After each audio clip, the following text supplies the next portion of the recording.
added, but what we're going to talk about today is the meat and potatoes of the book. So chapter 6, I just launched in there. It's very short. If you guys don't want to do anything else besides just listen to that, I think it's like 7-8 minutes. It'll be a snapshot of everything I'm going to cover today, which is a process or a methodology that I created that's called buckets. Now, buckets is a way to create some process at the very top of the funnel, where most organizations today, when they have a sales process, they have a really good defined stage definition and exit criteria once we get you across the table, right? You guys are doing a lot now, but when you started, you were trying to book appointments for people. Once somebody has an appointment, there's like in a CRM, usually like a couple different stages, like introduction meeting, demo, proposal, close, whatever, right? It's very clear. But what was the process to get to that meeting in the first place? That's not so clear, right? A lot of times it's like I get a list and then I get a meeting, or I get a list I put into a sequencer and I get a meeting. But if you really start to think about process, that's where I get really excited, is that there's actually some stage definitions and exit criteria at the top of the funnel before we get to a meeting. And buckets is that process. It's a very simple methodology that creates some stage definitions and exit criteria from who we should be prospecting in the first place to a meeting. And I break it down into four simple buckets. And the idea here is that for me, throughout my career, I've been doing this for about 15 years now. I learned very, very quickly that if I'm not in a sales meeting and I'm running that process, right, I'm not bringing someone from introduction to then I want to be as efficient as possible to my next sales conversation, right? That's what I want. That's my North Star. I'm trying to optimize for how do I quickly get to my next sales conversation, my next best conversation right now, so that I could drive revenue. So what activities can I be doing that are closest to revenue first?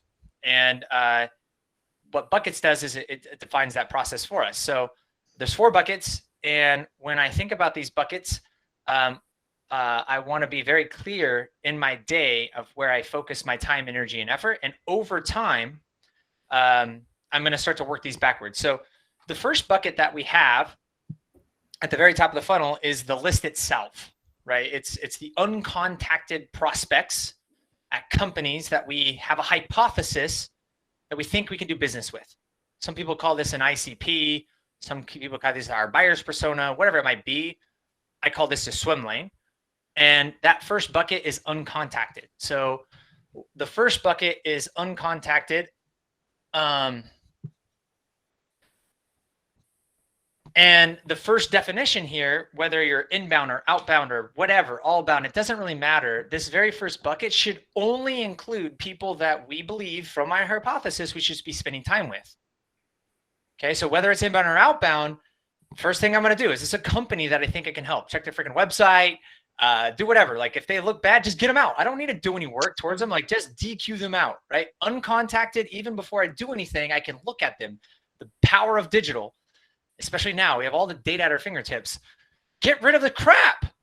Again, a lot of people don't do that. They'll just take a list and blindly call it. So uncontacted, first definition is it needs to be in swim lane, right? I have to, these are all the companies, all the people. So maybe it's the right company, but it's the wrong person, right? Hey, I sell to finance and this is a salesperson. I don't really need to be making that call, right? I want the finance persona or something, right? Like ideally we're not wasting too much time. Okay. So first bucket is uncontacted. The next bucket in the process is, and we're going to move it to go from uncontacting is we start to work it.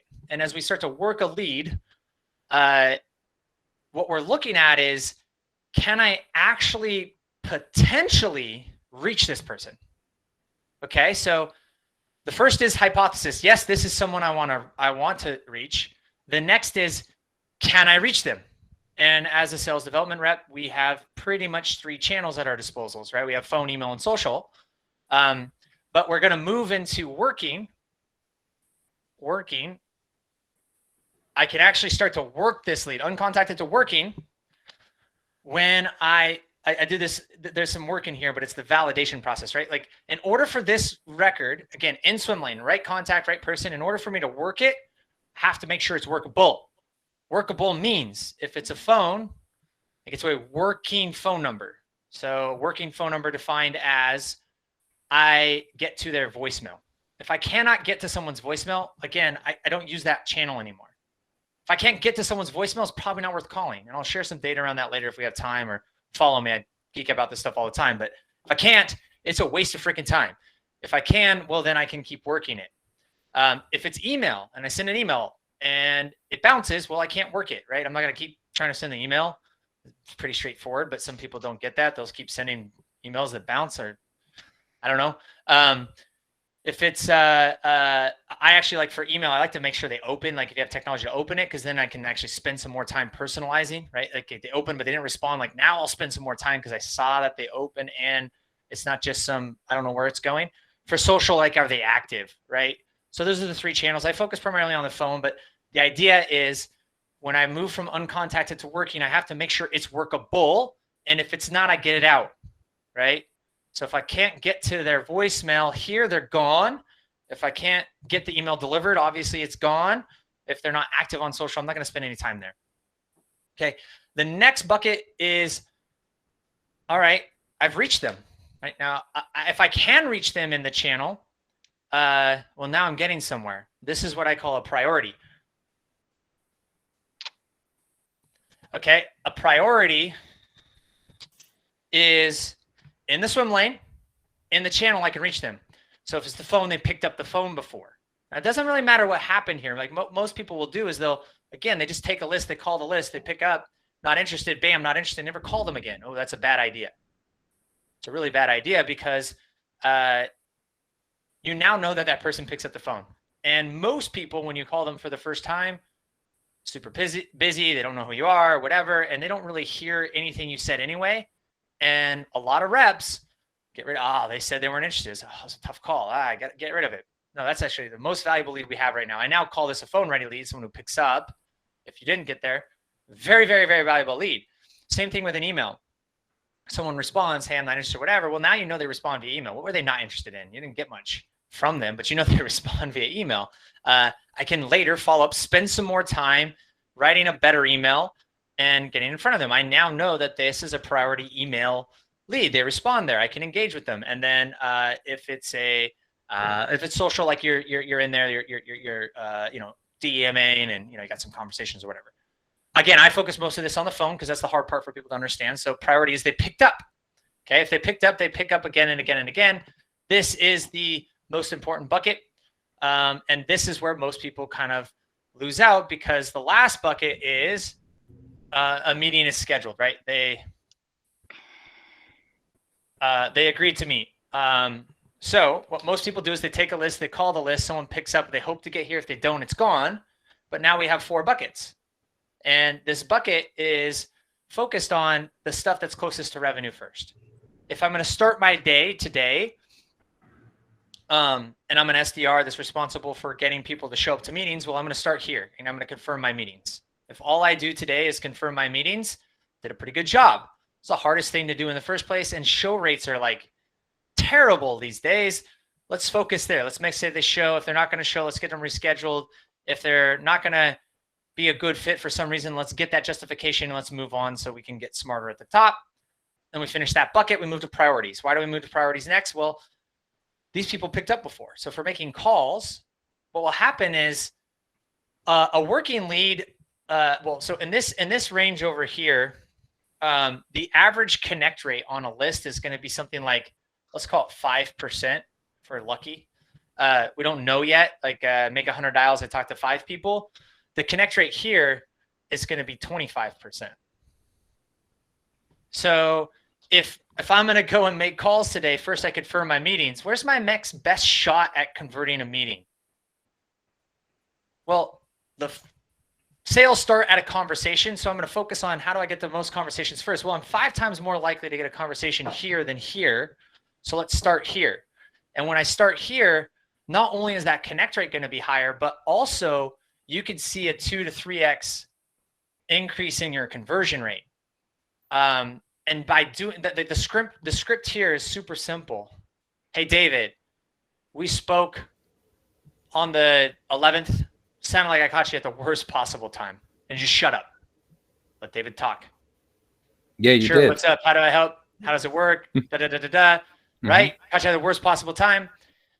Now I'm into the conversation. These people are actually going to let you get to this concept of a completion now. And because you're following up, I don't know what it is. It's part of the whittling down here, but assuming they're in your swim lane, right? These are right people and there's a good fit. You should see not only this 5x increase in connect rate, but a 2 to 3x increase in your initial conversion rate.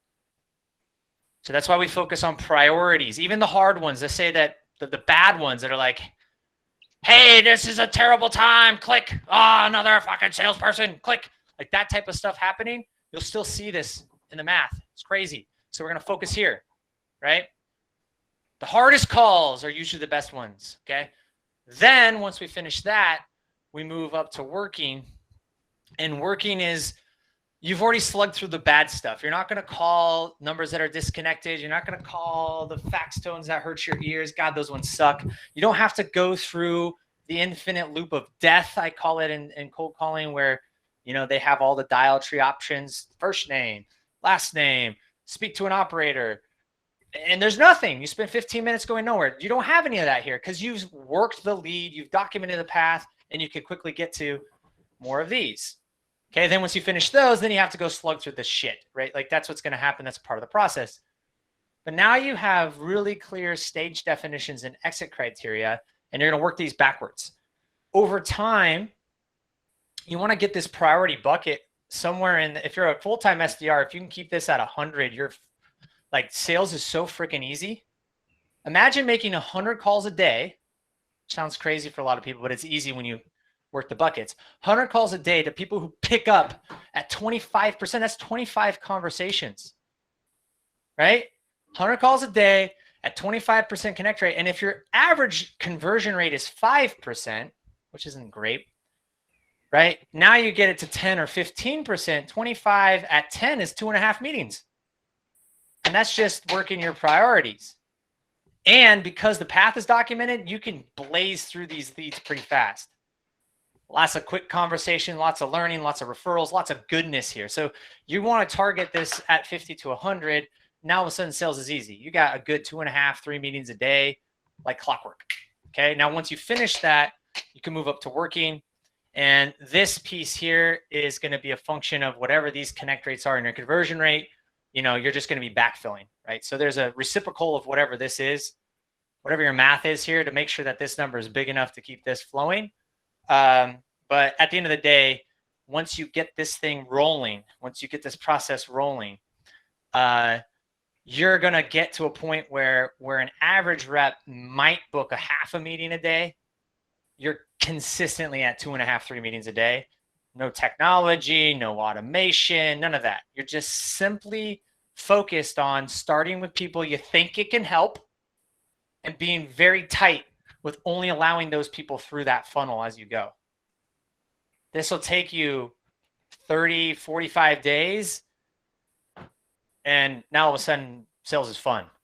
Cold calling is fun. You're just having conversations. And you know your math. You know what you need to be doing. And you're not so worried about these outcomes, because the meetings is a part of the process, right?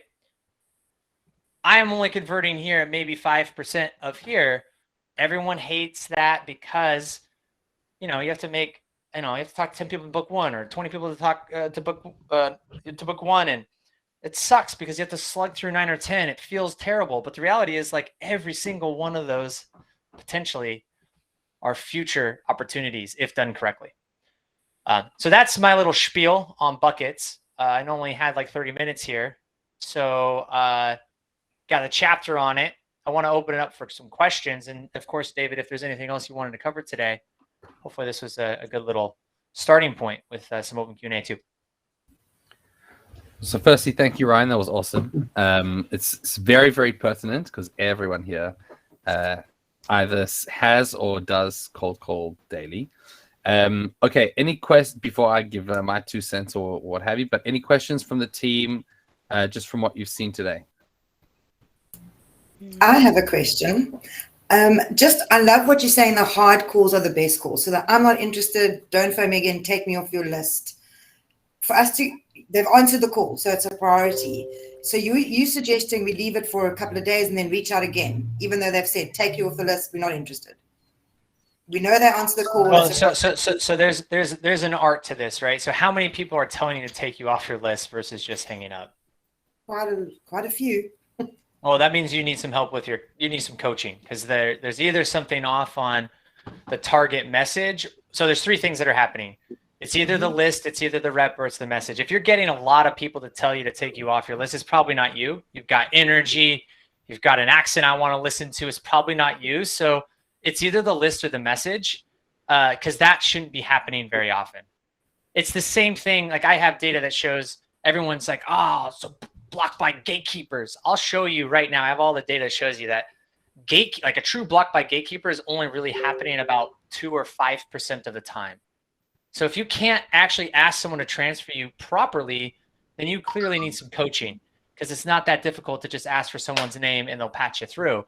So if you're getting a lot of take me off your list, that's a target message challenge. It's probably not you. You've got energy and enthusiasm and a voice that I want to listen to. So I would look at, are we targeting the right people? Are we saying the right things? Somebody telling me to take them off their list before I got past hello, that's an art, right? You don't want to spam people. You want to respect their outcome. But if they also didn't actually hear you, like, you know, I take that with a grain of salt, right? I kind of take the 3 strikes rule. If they keep remembering you when they say that, then definitely do that. But if it's a high value target, you think you can help them, they asked you to take you off your list before you got past hello, I'll probably make that call back.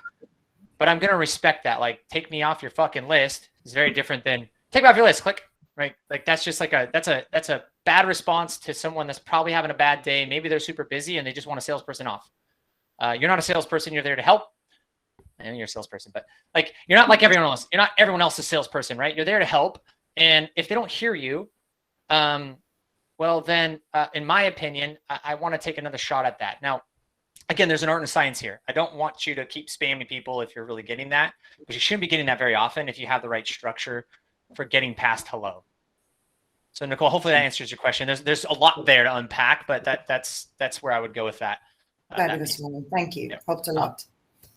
But there is a cadence for follow-up that I like to leverage for priorities. And I cover that in the book too, if you listen to the chapter. But if somebody gives you a stated time frame, so call me back in a week, or call me back next quarter, or call me back next year, I always want to cut the time frame in half of whatever the stated time was, and then never longer than a quarter. So if it's next year, it's still, I'm calling you next quarter. If it's next quarter, I'm going to call you in 6 weeks. If it's 2 weeks from now, I'm actually going to start calling a week from now. And the reason for that is that time in business is like a freaking warp speed, right? A quarter is like a year. A week is like a month. So cut it in half. Also, everyone doesn't pick up every time. So the attempt is not the actual time when you likely will reach them again. Again, there's some art to this. So if you call someone who said, call me back next quarter, and you call them in 6 weeks and they're like, hey, it's not the quarter yet. You go, oh, fall on the sword. I'm so sorry. My notes are a little bit off here. And then you get back into the conversation, right? Is this still relevant at all? Hey, I had some ideas for you, but still makes sense for 6 weeks. Let me update the numbers. Like, you can fall on that. It's not that big of a deal. Keep in mind, I'm not pushing this whole thing. There's always this conversation. I'm not pushing being this pushy, crazy, aggressive person. But what I'm also trying to do is make sure that I don't lose out on opportunities to actually get them to hear what we have to offer and hopefully solve their problem. That's why we're here. If we can't, then don't do it, right? If you don't think you can help someone, don't make the call in the first place. That's why these are only people that we think we can help, right? Don't be keeping people that you don't even think you can help in this priority bucket. That's not a priority. These are people that are in your swim lane. You believe you think you can help. I'm trying to get that timing nailed. So that's the cadence I recommend.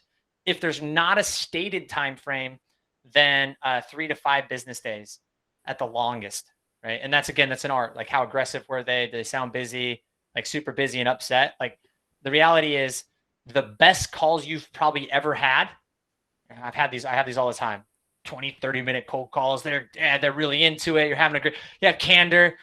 hey, that was really great. They didn't book the meeting. They said, call me back next week. Call them back next week, get them on the phone, they don't remember you. And then the worst calls ever. God damn it. Right? I can call that person back tomorrow. Don't remember. Right? So the likelihood of them remembering you is very, very slim. We have big egos as salespeople, and we tend to forget that these people are busy. They have no idea who you are. Most of the time, they didn't even hear a word that came out of your mouth.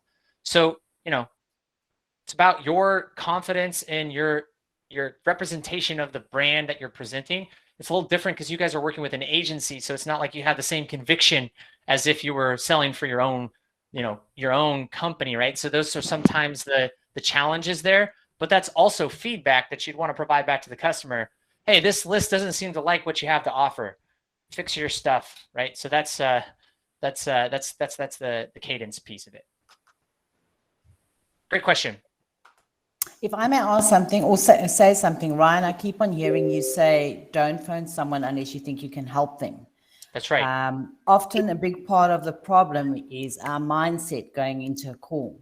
We think of ourselves as salespeople and we think we're selling.